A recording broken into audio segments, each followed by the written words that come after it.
চাপের মুখে ভারতের শিক্ষামন্ত্রী ধর্মেন্দ্র প্রধানের পদত্যাগ, প্রশ্ন ফাঁস ও ছাত্র আন্দোলনের জেরে ঐতিহাসিক সিদ্ধান্ত। ইয়েমেনের হোদাইদাহে সৌদি আরবের বিমান হামলা, কঠোর জবাব দেওয়ার হুঁশিয়ারি হুতি বিদ্রোহীদের। পাকিস্তানের খাইবার পাখতুনখোয়া প্রদেশে আত্মঘাতী বোমা হামলা, 12 সেনা সদস্য সহ নিহত অন্তত 15, দায় স্বীকার টিটিপি। এবং কৃষ্ণ সাগরে বাণিজ্যিক জাহাজে হামলায় এক ভারতীয় নাবিক নিহত, তীব্র নিন্দা জানালো নয়াদিল্লি।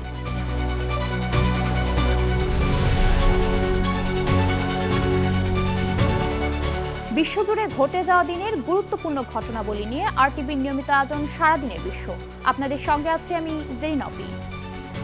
তীব্র আন্দোলনের মুখে পদত্যাগ করেছেন ভারতের শিক্ষামন্ত্রী ধর্মেন্দ্র প্রধান।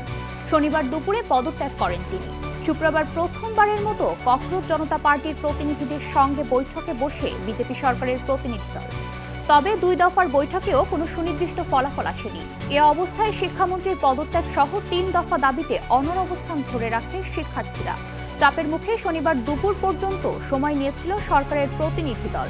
অবশেষে শিক্ষার্থীদের চাপের মুখে পদত্যাগ করেন তিনি। এর আগে রাজধানী দিল্লিতে যন্তর মন্তরে আন্দোলন এবং নিট প্রশ্ন ফাঁস ঘিরেও 1 মাসেরও বেশি সময় ধরে আন্দোলন করে আসছিল শিক্ষার্থীরা। অনশন ভাঙার পর এখন নতুন বিতর্কে জড়িয়েছেন ভারতের জনপ্রিয় পরিবেশ ও আন্দোলন কর্মী সোনাম ওয়াংচুক। অনেকের অভিযোগ, বিজেপি সরকারের সাথে গোপনে চুক্তি করেছেন ওয়াংচুক। কেননা শিক্ষামন্ত্রী ধর্মেন্দ্র প্রধানের পদত্যাগ হওয়ার আগেই তিনি 26 দিনের অনশন ভাঙেন। তবে এ সংক্রান্ত অভিযোগ অস্বীকার করেছেন সোনাম। বিস্তারিত জানাচ্ছেন আব্দুল মালিক। শিক্ষায় দুর্নীতি, নিটের প্রশ্ন ফাঁসের প্রতিবাদ এবং কেন্দ্রীয় শিক্ষামন্ত্রী ধর্মেন্দ্র প্রধানের পদত্যাগের দাবিতে অনশন শুরু করেছিলেন সোনাম ওয়াংচুক। বৃহস্পতিবার গভীর রাতে হাসপাতালে কেন্দ্রীয় মন্ত্রী জেপি নাড্ডা এবং জিতেন্দ্র সিং এর উপস্থিতিতে 26 দিনের সেই অনশন ভাঙেন তিনি। কিন্তু বিতর্ক পিছু ছাড়ছে না। মন্ত্রীর পদত্যাগের দাবি আদায়ের আগেই কেন অনশনের পদ থেকে সরে এলেন সোনাম, প্রশ্ন তুলছেন অনেকে। এমনকি কেন্দ্রের সঙ্গে বোঝাপড়ার অভিযোগও তোলা হয়েছে। বিতর্কের মধ্যেই এবার মুখ খুললেন সোনাম ওয়াংচুক। হাসপাতাল থেকে নিজের সামাজিক যোগাযোগ মাধ্যমে এক ভিডিও বার্তায় সমালোচকদের জবাব দেন তিনি। এ সময় তার বিরুদ্ধে আনা অভিযোগের জন্য হতাশা প্রকাশ করেন সোনাম। সোনাম জানান, শুক্রবার সকাল থেকে বহু মানুষ তাকে ফোন দিয়ে বা তার সামনে গিয়ে সামাজিক যোগাযোগ মাধ্যমের বিভিন্ন পোস্ট দেখিয়েছেন। তার অনশন ভাঙার সিদ্ধান্ত নিয়ে যে প্রশ্ন তোলা হচ্ছে, হাসপাতালে বসেই বিষয়টি নজরে এসেছে সোনামের। অভিযোগ, শুধু নাড্ডা বা জিতেন্দ্রর মাধ্যমে কেন তিনি অনশন ভাঙলেন, অন্য কারো মাধ্যমে তা কেন করা হলো না, কেন শিক্ষামন্ত্রীর পদত্যাগের দাবি থেকে তিনি সরে এলেন, এ ধরনের প্রশ্ন তাকে করা হচ্ছে। কেউ কেউ আবার এক ধাপে গিয়ে কেন্দ্রীয় সরকারের সঙ্গে সোনামের বোঝাপড়া হয়েছে বলে অভিযোগ তুলেছেন। 26 দিনের অনশনের পরে আমাকে এখন আন্তরিকতার প্রমাণ দিতে হবে। দুঃখ, বিস্ময়, ক্ষোভ এবং শোকের মিশ্র অনুভূতি নিয়ে আমি এই ভিডিও করছি। অনেক শারীরিক ধকল, ঝগড়াঝাটি, ধর্মঘটের মধ্যে 20 বা 22তম দিনে সমস্ত অবশিষ্ট শক্তি দিয়ে আমাকে বেরিয়ে আসতে হয়েছিল। আমার পেশি ক্ষয়ে গিয়েছে, অভ্যন্তরীণ অঙ্গ প্রত্যঙ্গ এবং মস্তিষ্কে অপূরণীয় ক্ষতি হয়েছে, ওজন কমে গিয়েছে 11 কেজি। তারপরেও আমাকে প্রমাণ দিতে হবে যে আমার অনশন কতটা নিখুঁত ছিল। সোনাম অনশন ভাঙলেও সিজেপি এখন তাদের দাবিতে অনড়। শিক্ষামন্ত্রীর পদত্যাগ চেয়ে দিল্লিতে এখনো বিক্ষোভ চলছে। এর আগে একাধিকবার সিজেপির তরফ থেকে তাকে অনশন ভাঙার অনুরোধ করা হয়েছিল। তার অনশন ভাঙার সঙ্গে আন্দোলনের কোনো সম্পর্ক নেই বলেও জানায় সিজেপি নেতারা। আব্দুল মালিক, আরটিভি। ভারতের উত্তর পূর্বাঞ্চলীয় আসাম রাজ্যে ভয়াবহ বন্যায় আরও 14 জনের মৃত্যু হয়েছে। এ নিয়ে চলতি মাসের শুরু থেকে রাজ্যটিতে বন্যায় প্রাণহানির সংখ্যা বেড়ে দাঁড়িয়েছে 61 জনে। Assam state disaster management authority তথ্য অনুযায়ী নতুন করে মৃত্যুর ঘটনাগুলো ঘটেছে 3টি জেলায়, যার মধ্যে চড়াইদেহের জেলায় সবচেয়ে বেশি 7 জনের মৃত্যু হয়েছে। বন্যায় এখন পর্যন্ত রাজ্যের 2000-এর বেশি গ্রামের প্রায় 11 লাখ মানুষ ক্ষতিগ্রস্ত হয়েছেন। কয়েকটি নদীর পানি এখনও বিপদসীমার ওপরে থাকায় উদ্ধার ও ত্রাণ কার্যক্রমের সর্বোচ্চ সতর্কতা জারি রেখেছে কর্তৃপক্ষ। পরিস্থিতি মোকাবেলায় কাজ করছে স্থানীয় প্রশাসন ও দুর্যোগ ব্যবস্থাপনা সংস্থাগুলো। ইয়েমেনের হুতি বিদ্রোহীদের নিয়ন্ত্রিত হোদাইদাহ বন্দর নগরীতে বিমান হামলা চালিয়েছে সৌদি আরব। এ হামলার কঠোর জবাব দেওয়ার হুঁশিয়ারি দিয়েছে হুতি গোষ্ঠী। তবে সৌদি আরব বলছে তাদের অভিযান ছিল হুতিদের সামরিক লক্ষ্যবস্তুতে। হোদাইদা বন্দর নয়। লোহিত সাগরে বাণিজ্যিক জাহাজে হুতিদের হামলার জবাবেই এ অভিযান চালানো হয়েছে। বিস্তারিত আব্দুল মালিকের রিপোর্টে। যুক্তরাষ্ট্র ইরানের মধ্যকার সংঘাত ক্রমশই রূপ নিচ্ছে আঞ্চলিক যুদ্ধে। এবার ইয়েমেনের হুতি বিদ্রোহী গোষ্ঠী নিয়ন্ত্রিত হোদাইদা বন্দরনগরীতে হামলা চালিয়েছে সৌদি আরব। গোষ্ঠীটির নিয়ন্ত্রিত সরকারের পররাষ্ট্র মন্ত্রণালয় এ তথ্য জানিয়েছে। তারা বলছে হামলাগুলো টেলিযোগাযোগ কর্তৃপক্ষের স্থাপনাকে কেন্দ্র করে চালানো হয়েছে। এমনকি কামারান দ্বীপেও হামলার খবর দিয়েছে সংবাদ মাধ্যম মাসিরা টিভি। দ্বীপটিতে হামলায় এখন পর্যন্ত এক নারী আহত হয়েছেন। তবে সৌদি নেতৃত্বাধীন জোট ইয়েমেনের বন্দরটিকে লক্ষ্য করার কথা অস্বীকার করেছে। তাদের দাবি অভিযান ছিল হুতিদের সামরিক লক্ষ্যবস্তুকে কেন্দ্র করে। ইয়েমেনের সৌদি নেতৃত্বাধীন জোটের আনুষ্ঠানিক মুখপাত্র মেজর জেনারেল তুর্কি আল মালিক এই উত্তেজনার জন্য হুতিদের দায়ী করেছেন। লোহিত সাগরে সৌদি আরবের জাহাজে হামলার জবাবে আক্রমণ বলে জানান তিনি। এর আগে ২০ জুলাই থেকে লোহিত সাগরে অবরোধ জারির পর বুধবার হুতি গোষ্ঠী লোহিত সাগরে ড্রোন ও ক্ষেপণাস্ত্র দিয়ে কয়েকটি সৌদি তেলবাহী ট্যাঙ্কারে হামলা চালায়। এতে অন্তত একটি ট্যাঙ্কার ক্ষতিগ্রস্ত হয়। হুতিদের দাবি জাহাজগুলো ২ দিন আগে ঘোষিত অবরোধ লঙ্ঘন করেছিল। আব্দুল মালেক, RTV। সৌদি রাজ পরিবারের সদস্য যুবরাজ আব্দুল বিন আব্দুল্লাহ আজিজ বিন জালায়া আল সৌদের মৃত্যুর কারণ প্রকাশ করেছে যুক্তরাজ্যের কর্তৃপক্ষ। দীর্ঘ তদন্ত শেষে জানানো হয়েছে অতিরিক্ত মদ্যপান ও মাদক সেবনের ফলে হৃদরোগে আক্রান্ত হয়ে তার মৃত্যু হয়।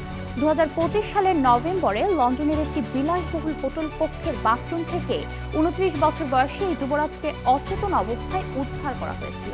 পরে চিকিৎসকেরা তাকে মৃত ঘোষণা করেন। দীর্ঘ তদন্ত শেষে যুক্তরাষ্ট্রের তদন্তকারী কর্তৃপক্ষ জানিয়েছে অতিরিক্ত মদ্যপান ও মাদক সেবনের ফলে হৃদরোগে আক্রান্ত হয়ে তার মৃত্যু হয়।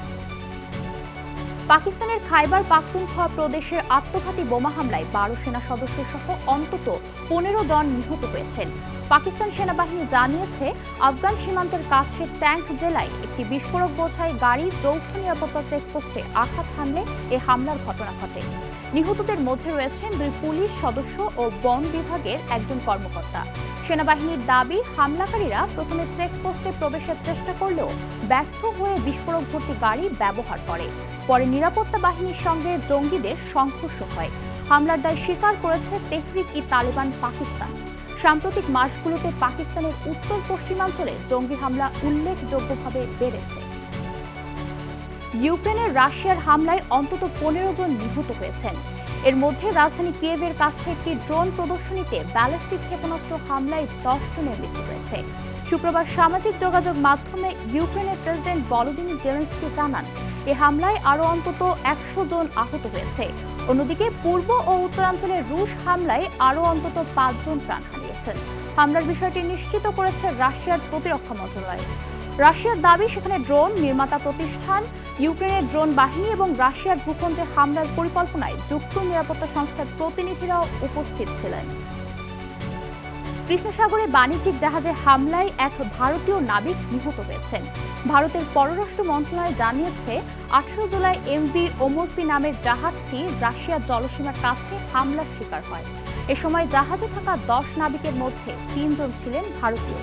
হামলায় একজন নিহত হলেও বাকি ২ জন ভারতীয় নিরাপদে আছেন। ঘটনাটিকে উদ্বেগজনক উল্লেখ করে হামলার নিন্দা জানিয়েছে নয়াদিল্লি।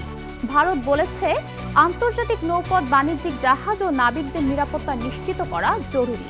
রাশিয়া ইউক্রেন যুদ্ধ ঘিরে উত্তেজনার মধ্যেই এ ধরনের হামলায় সমুদ্রপথে নিরাপত্তা নিয়ে উদ্বেগ বাড়ছে।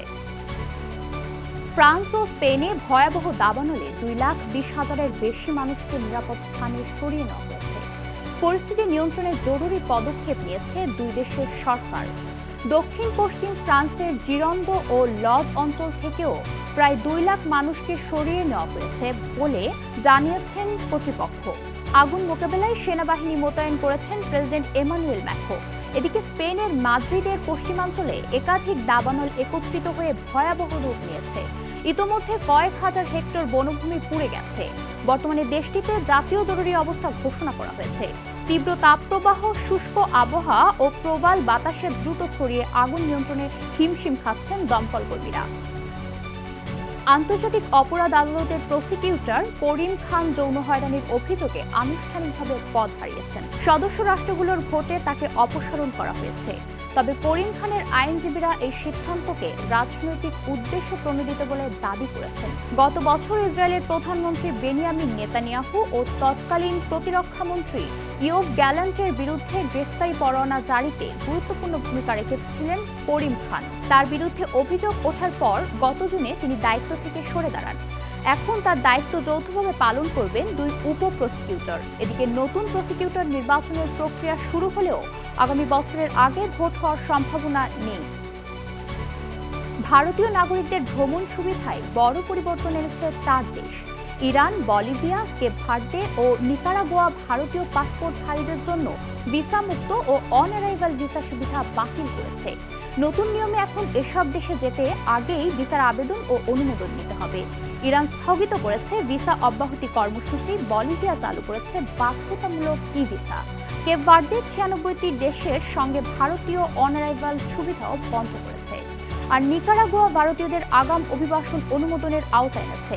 এই পরিবর্তনের ফলে বিশ্বের বিভিন্ন গন্তব্যে ভারতীয় পর্যটকদের সহজ ভ্রমণ সুবিধা আরও সীমিত হল। আর এরই সাথে শেষ করছি সারাদিনের দৃশ্য। আরটিভির সাথে সংযুক্ত থাকুন, মতামত জানান আরটিভির সামাজিক যোগাযোগ মাধ্যম।